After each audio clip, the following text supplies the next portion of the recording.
Assalamualaikum warahmatullahi wabarakatuh. Teman-teman, selamat datang di pengajian Buya Sakur Yasin. Mari kita meningkatkan kualitas diri dengan memahami pengajian ini. Semoga bermanfaat. Selamat menyimak.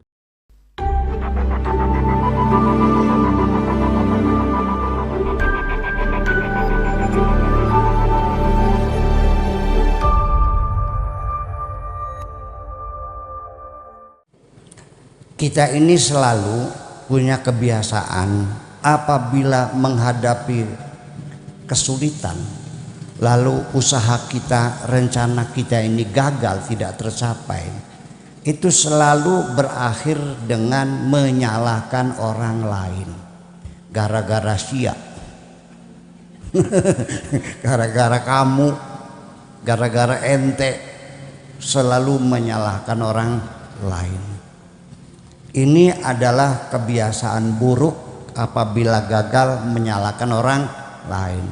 Kalau berhasil semua menepuk dada, ini jasaku.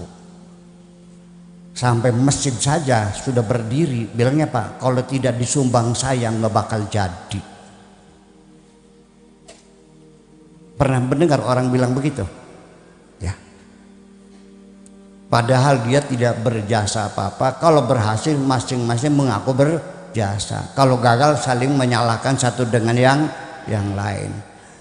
Nah, artinya ketika orang itu menyalahkan orang lain, ini berarti orang itu tidak merasa bersalah.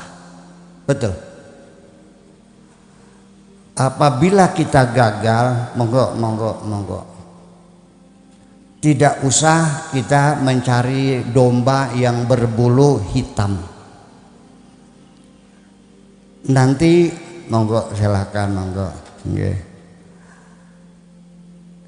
Jangan pernah mencari domba yang berbulu hitam, siapapun dombanya. Dan pasti saya yakin tidak ada seorang pun di sini yang mau disalahkan, betul nggak?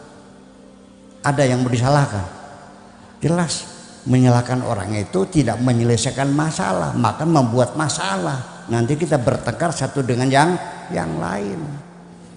Itu orang yang menyalahkan orang lain itu berarti dia itu tidak mengaku bersalah. Apabila orang itu tidak mengaku bersalah, itu pertanda orang itu tidak mau memperbaiki diri. Kalau orang tidak mau memperbaiki diri, itu pertanda orang gak bakal maju. Betul? Itu adalah logika kita bersemacam itu. Nah, makanya apa sih salah satu sebabnya? Satu, kita selalu ketika mengajak masyarakat, apakah di sini ustadz, apa kepala desa atau tokoh masyarakat atau stakeholder di sini yang ingin mengajak maju, akan menghadapi kesulitan yang sama seperti yang saya hadapi, yaitu setiap diri pada kita selalu ada setumpuk alasan, selalu pembelaan diri, menyalahkan orang lain dan seterusnya dan seterusnya. Pertama, yang disalahkan selalu kepada situasi dan kondisi. Setiap kita ajak masyarakat, yuk kita bangun masyarakat supaya makmur. Aduh, kondisinya sulit sekarang. Situasinya memang demikian. Yang disalahkan macam-macam. Apakah itu peraturan pemerintahnya? Ya, diajak beternak burung, apa yang mahal burung namanya? Murai.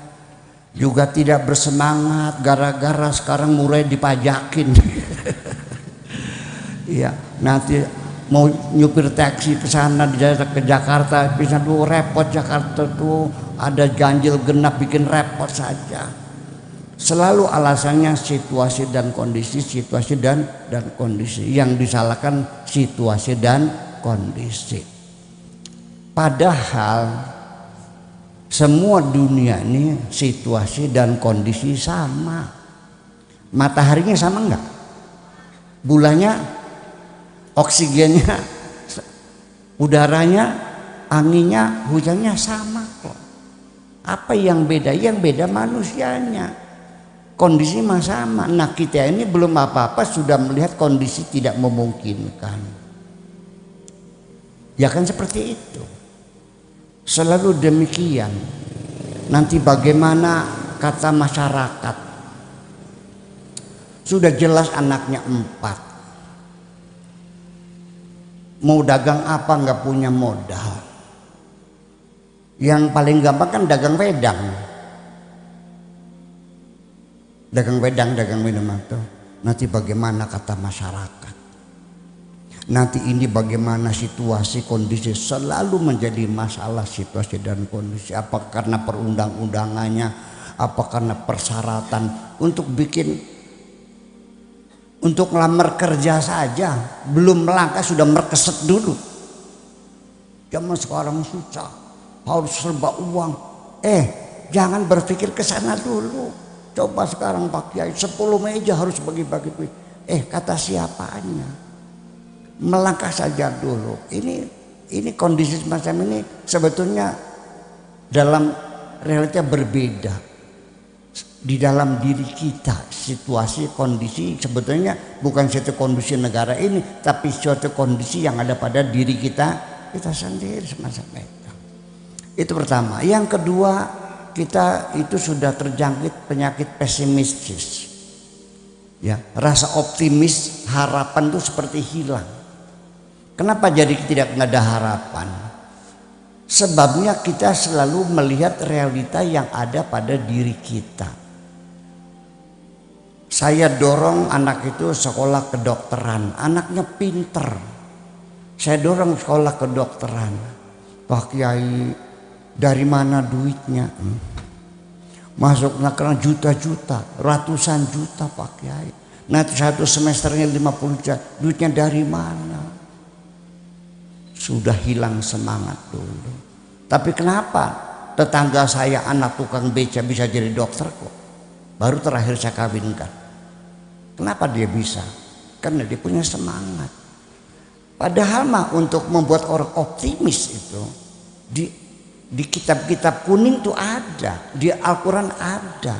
Cuman sayang selama ini umat Islamnya ketika membaca Al-Quran bukan ayat-ayat motivasi yang dibaca, yang dikurek-kurek itu haram dan halal saja, yang menimbulkan pertengkaran satu dengan yang lain. Bener nggak? Kan dibilang di kitab-kitab barang siapa keluar dari rumah, man kharaja min baitin multamisan li ilmin futihat lahu abwabul jannah. Apabila ada orang keluar dari rumah dalam rangka menuntut ilmu, maka pintu sorga dibuka bagi dia. Paham enggak? Orang kalau bercita-cita ingin mencari ilmu, itu pintu sorga dibuka oleh Allah. Artinya akan diberikan kemudahan, bukan sorga-sorga itu, diberikan kemudahan. Saya setiap hari orang datang minta tolong bermacam-macam. Dari mulai minta tolong suaminya nggak pulang-pulang ada yang minta tolong suaminya lagi punya selingkuhan yang baru lagi ada. Ya kan? Ada orang yang sakit nggak punya obat setiap hari. Saya ketika ada orang sakit nggak punya obat, saya terharu. Saya terpaksa sekalipun tidak ada, saya adakan. Sekalipun pinjam nggak ada masalah. Tetapi ketika ada seorang anak pengen sekolah nggak ada biaya, saya sampai menangis loh. Percaya atau tidak? Saya juga belajar ke luar negeri memangnya pakai modal? Enggak kok. Saya pergi ke Irak 71 itu hanya bawa uang $100, berapa banyaknya sih? Dan tiket juga bukan return tiket, one way. Artinya tiket berangkat saja pulangnya nggak ada. Datang sana dadak minta beasiswa, nungguin menteri di kantornya minta beasiswa. Ya. Dan ternyata di mana saja ketika dia seorang lagi menuntut ilmu, itu kali gana gitu, orang tuh terbuka semua hatinya. Percaya nggak? Percaya nggak? Ini ponakan saya juga cerita, ponakan saya tuh sekolah di Jakarta di IKIP, orang tuanya nggak punya, pulang sekolah sore ngotel beca. Nah, pada suatu malam dia ngotel beca, yang naik dosennya. Dosen lihat, loh kamu mahasiswa saya. Iya. Kamu ngebeca? Iya. Kenapa? Nggak ada biaya. Terus apa yang terjadi? Besoknya dipanggil, kasih beasiswa.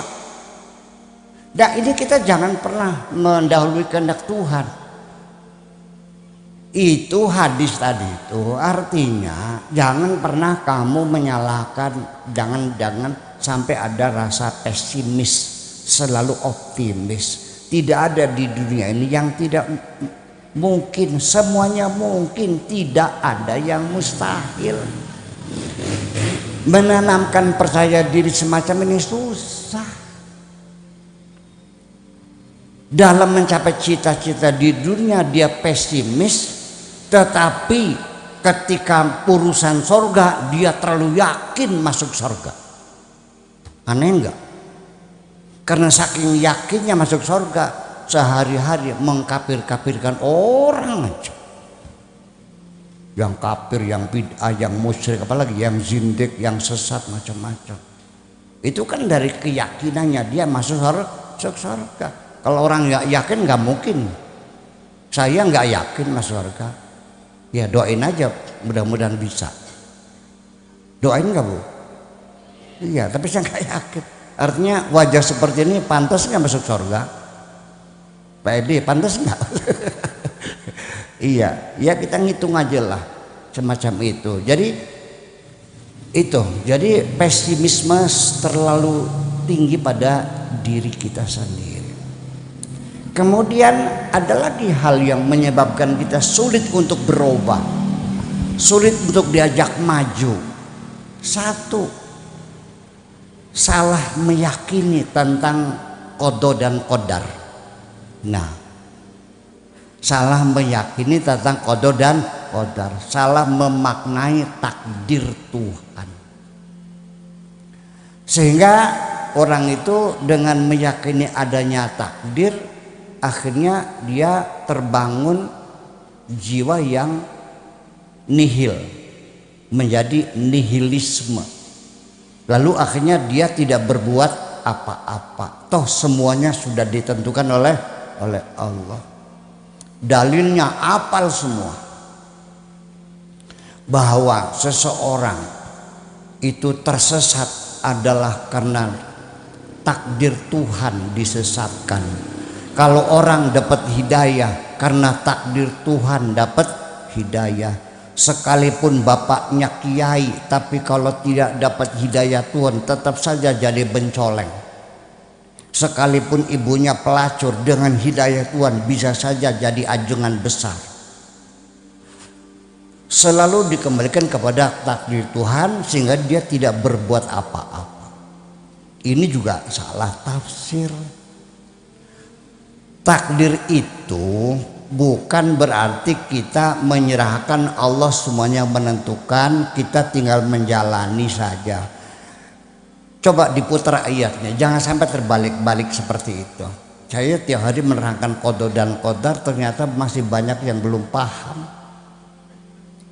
Ya memang Allah mengatakan Innallaha yahdi man yasha. Allah memberikan hidayah kepada siapapun yang dikehendaki. Wa yudillu man yasha, dan Allah menyesatkan siapapun yang dikehendaki. Tu'izzu man tasha, memuliakan siapapun yang dikehendaki. Wa tudhillu man tasha, dan menghinakan siapapun yang dikehendaki. Tu'til mulka liman tasha, memberikan kekuasaan kepada siapapun yang dikehendaki. Wa tanzi'ul mulka mimman tasha, dan mencabut kekuasaan dari siapapun yang dikehendaki. Semuanya Allah yang menentukan. Berarti kita tinggal menunggu keputusan Allah saja. Saya ini miskin, bodoh, melarat adalah karena Allah menentukan saya melarat. Dari mana engkau tahu takdir Tuhan engkau melarat? Dari mana tahu? Nah, ini yang menjadi persoalan. Ada lagi yang sama sekali menolak qada dan qadar. Tuhan tidak punya qada dan qadar. Dalilnya firman Tuhan, innallaha la yughayyiru ma biqaumin hatta yughayyiru ma bi anfusihim. Allah tidak akan merubah suatu bangsa kecuali bangsa itu merubah dirinya sendiri. Allah tidak ikut campur nasib kita. Nasib kita yang menentukan adalah kita sendiri. Kalau kita maju, Allah maju. Kita berhenti, Allah berhenti. Kita berjuang, Allah mendukung kita. Jadi Allah seperti pembantu kita. Ini juga bolak-balik ke sini ekstrim, ke sini ekstrim. Jadi artinya bahwa perlu dikaji ulang, jangan sampai nanti akidah Islamiyah tentang qada dan qadar itu menjadi membuat orang berpaham nihilisme. Nihilisme itu artinya apa? Tidak berbuat apapun, pasif apa adanya. Ya memang betul, saya sendiri juga mengatakan begini Bu sekalian.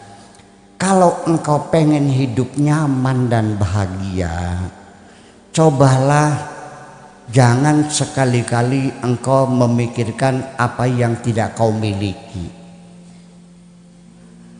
Tetapi lebih banyak engkau mensyukuri saja apa yang engkau miliki.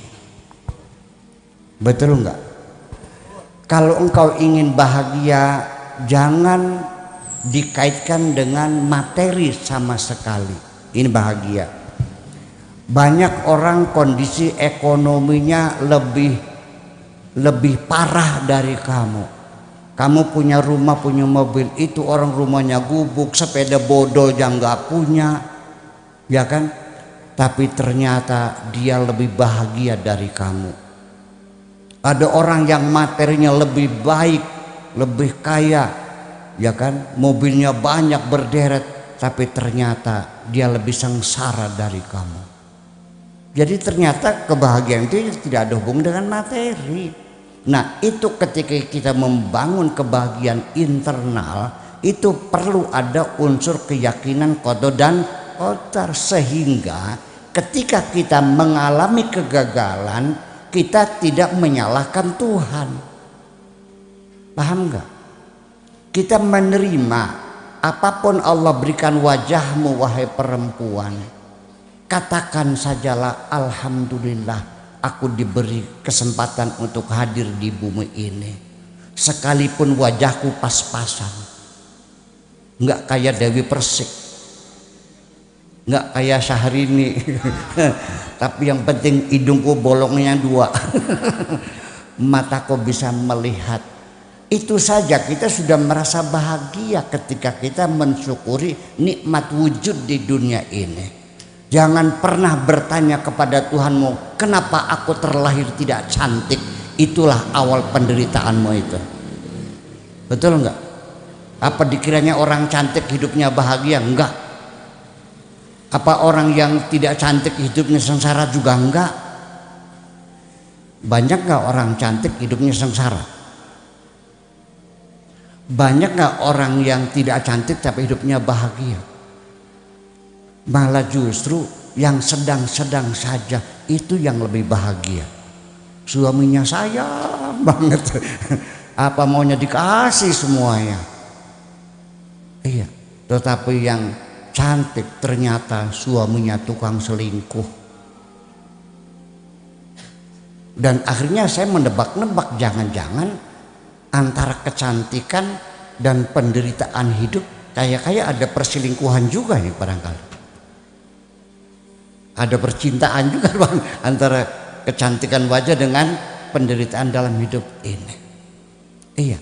Jadi kalau kamu, nah itulah makanya untuk apa kita qadar, supaya kita nggak usah kecewa. Ya sudah, barangkali ini belum saatnya. Barangkali begini. Di kampung saya ada seorang gadis minum baygon.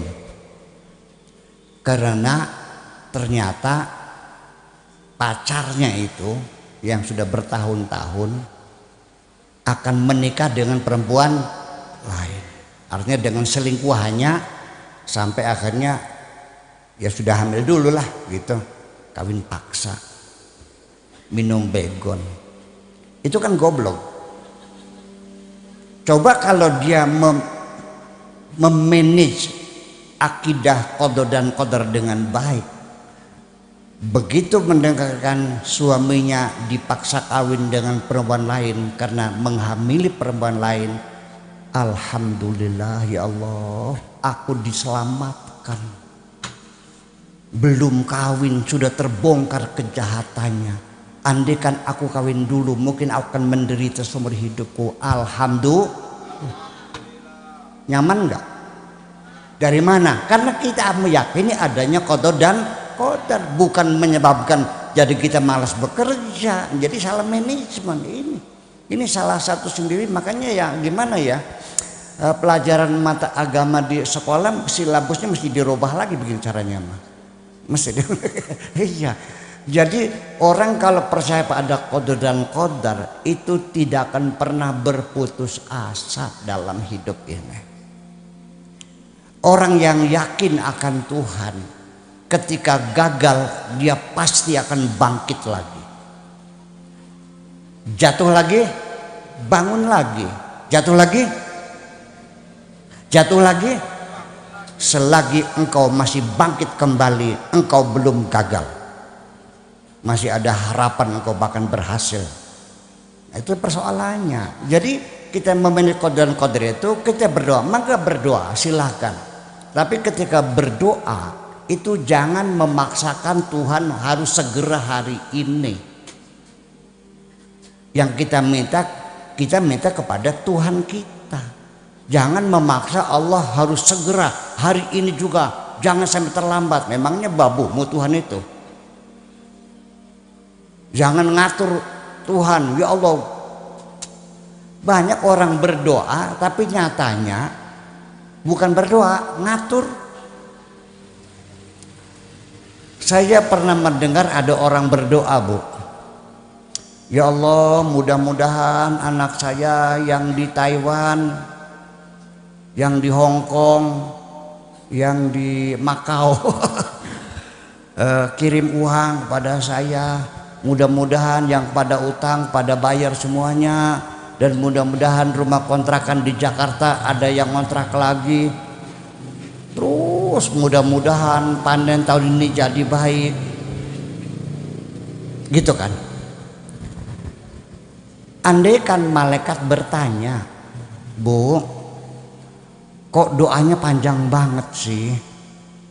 Supaya anak-anaknya kirim duit, supaya sawahnya panennya bagus, supaya rumah kontrakannya ada yang nyewa lagi, yang utang. Untuk apa, Bu? Pengen naik haji. Ya tinggal bilang saja, ya Allah aku pengen naik haji, titik, selesai. Itu bukan minta, ngatur Tuhan namanya. Bu, andaikan suamimu datang ke rumah, Mah, cokot piring, sendok mah, garpu mah, pisau mah, cobek nah, garam, gelas. Istilahnya, Papa minta apa? Pengen makan. Ya tinggal bilang aja makan, kok susah banget sih. Nah ini, ya itu makanya nyebelin. Allah juga cebel lihat begitu tuh. Ini minta ngatur. Ya itu selesai. Jadi waktunya kapan yang terbaik serahkan kepada Allah. Bagaimana cara yang terbaik silakan kepada Allah. Jangan dikira kita minta senang sama hasanah tidak tercapai lalu kita ngapain. Cobalah kita punya praduga baik kepada Tuhan kita bahwa saya ditolak cintanya dengan hasanah ini, saya yakin ini pertanda saya akan diberi ganti yang lebih cantik dari hasanah. Bapak-bapak pernah nggak motornya hilang? Ada yang pernah mobilnya hilang nggak? Ada. Ada nggak yang sawahnya gagal dimakan kelowor? Ada. Ada orang datang kepada saya minta tolong Buya, mobilnya hilang, kreditan belum lunas. Gimana? Jadi disewakan sama temennya gitu, ternyata dibawa kabur. Jadi maksudnya gimana? Ya kira-kira supaya dengan sadar orang itu mengembalikan. Oke, saya ikuti keinginan dia, saya doakan. Tetapi ketika saya hilang mobil, saya tidak mungkin menyuruh Tuhanku untuk mencarikan mobil saya. Apa yang dilakukan? Ya Allah, aku ikhlas dan ridho mobilku hilang. Untuk itu aku minta mobil yang lebih bagus lagi. Enak enggak? Ya ini artinya kita ketuhanan kita kok jadinya seperti ini sih. Menganggapnya Tuhan itu seperti alok yang kepalanya koreng kiranya. Seperti keponakan yang kepalanya koreng yang bisa ditotoki kepalanya sudah dikiranya. Allah itu Tuhan kita.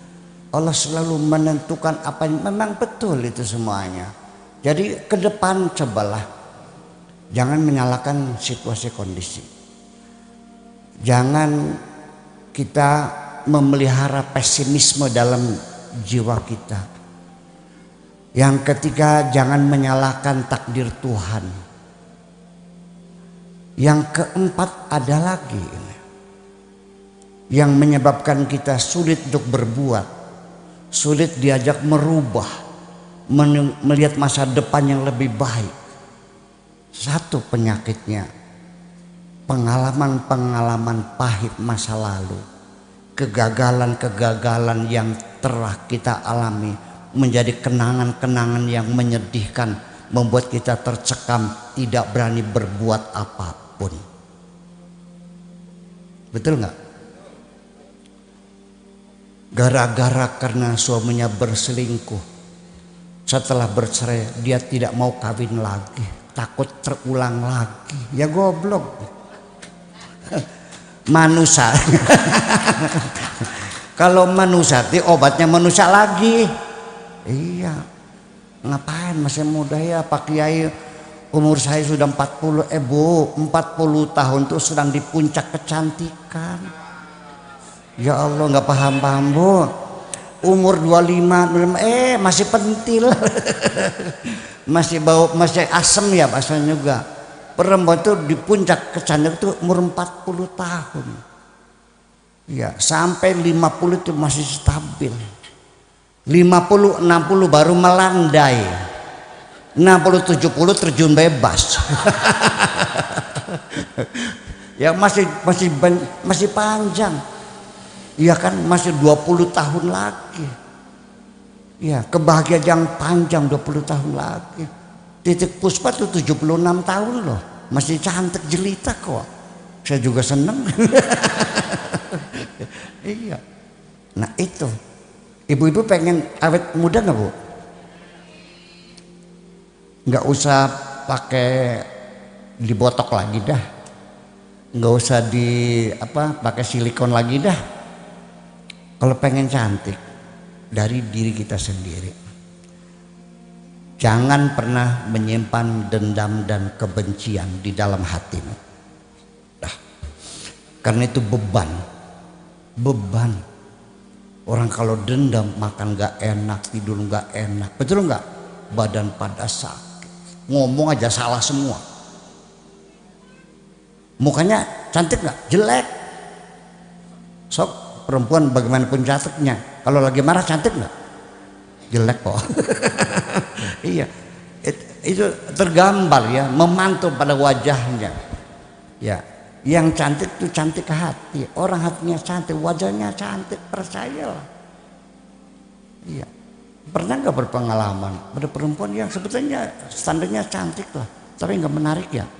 Enggak, tapi yang biasa-biasa, tapi ada daya tarik yang luar biasa. Itu hati persoalannya. Bapak-bapak pernah nggak duduk di mobil di samping orang yang tidak dikenal? Pernah nggak? Ada perasaan nyaman banget. Di samping nih menyenangkan. Bapak mau kemana? Mau ke Indramayu. Oh saya juga mau ke sana. Mana Jatibarang? Oh saya ke Celeng. Oh gitu, dari mana? Anu ngobrol aplak sampai di Indramayu 4 jam. Alhamdulillah nyaman sekali. Pernah begitu? Pernah nggak duduk sama orang nggak betah, nggak enak, sangar banget saya rasanya ini. Pengen pindah tuh, Pak tukeran deh, nggak mau. Akhirnya kita diem aja, nggak nyaman, sakit cuma badannya itu. Kenapa? Karena jiwa orang juga ada gelombang, ada gelombang. Orang kalau jiwanya damai, menyenangkan kok, percaya.